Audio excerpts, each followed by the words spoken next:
Coming வீடியோக்குரிய promo release பண்ணியிருக்காங்க. வீடியோக்குள்ளே போகிறதுக்கு முன்னாடி நம்ம சேனலை லைக் அண்ட் சப்ஸ்கிரைப் பண்ணி சப்போர்ட் பண்ணுங்கள்.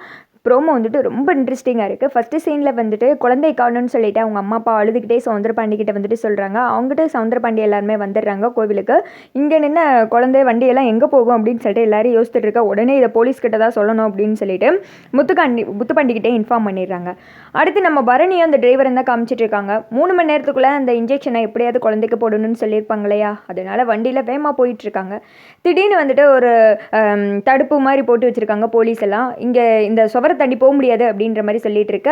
எதுக்கு, நாங்கள் உடனே அர்ஜென்ட்டாக வந்துட்டு போய் ஆகணும், நான் வந்துட்டு டாக்டர் பரணி, இந்த குழந்தைக்கு வந்துட்டு எமர்ஜென்சி 3 மணி நேரத்துக்குள்ளே ஒரு இன்ஜெக்ஷன் போட்டே ஆகணும், அதுக்கு நாங்கள் இந்த லேடரை வந்துட்டு தாண்டி போகணும் அப்படின்னு சொல்ல, இல்லை மேடம் சொன்னால் கேளுங்க, இந்த பக்கம் வந்துட்டு ஒன்று சரியில்லை, அதனால் நீங்கள் கண்டிப்பாக இங்கேருந்து போக முடியாது, உங்களுக்கு தான் ஆபத்து அப்படின்னு சொல்லிடுற. பரணிக்கு என்ன பண்ணுறேன்னே தெரில. இங்கிட்ட வந்துட்டு டிரைவர் சொல்கிறாங்க, என்ன மேடம் இப்படி சொல்லிட்டு இருக்காங்க, அப்போ இந்த குழந்தையோட உயிரை காப்பாற்ற முடியாதா அப்படின்னு சொல்ல, நீங்கள் எதுக்கு கவலைப்படாதீங்க, ஒரு நிமிஷம் இருங்க அப்படின்னு சொல்லிட்டு பரணி ஒரு செகண்ட் யோசிக்கிறாங்க. டக்குன்னு சண்முகத்தை கால் பண்ணிட்டுறாங்க.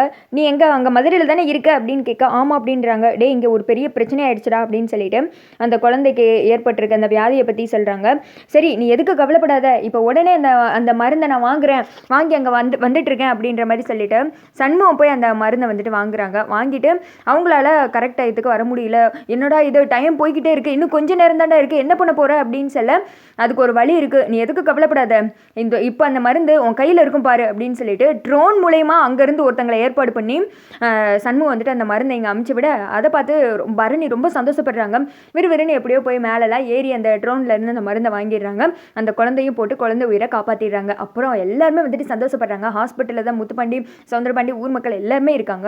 அதை பார்த்ததும் அவங்க அம்மா வந்துட்டு கையெடுத்து கும்பிடுறாங்க. ரொம்ப நன்றி டாக்டர், நீங்கள் தான் என் பொண்ணை வந்துட்டு காப்பாற்றி கொடுத்துருக்கீங்க, நீங்கள் மட்டும் இல்லாட்டினா என் பொண்ணோட உசுறு என்ன இருக்கும்னே தெரியல அப்படின்னு சொல்ல, உங்கள் பொண்ணு வந்துட்டு திறமையான பொண்ணு, கண்டிப்பாக அவங்கள நீங்கள் வந்துட்டு மேற்படிப்புக்காக அமெரிக்கா அமுச்சு விட்டீங்கன்னு வச்சுக்கோங்க, படிக்கிறதுக்கு எல்லா செலவையும் நானே பார்த்துக்கிறேன், நல்லபடியாக உங்கள் பொண்ணை படிக்க வைக்கிறேன், என்ன சொல்கிறீங்க அப்படின்னு கேட்க, பரணி வந்துட்டு படிக்க போவாங்களா இல்லையா என்னன்னு தெரியல, சண்முகத்தை பார்த்த மாதிரி இருக்காங்க. அதோட பார்த்தீங்கன்னா வீடியோ முடிஞ்சிருக்கு.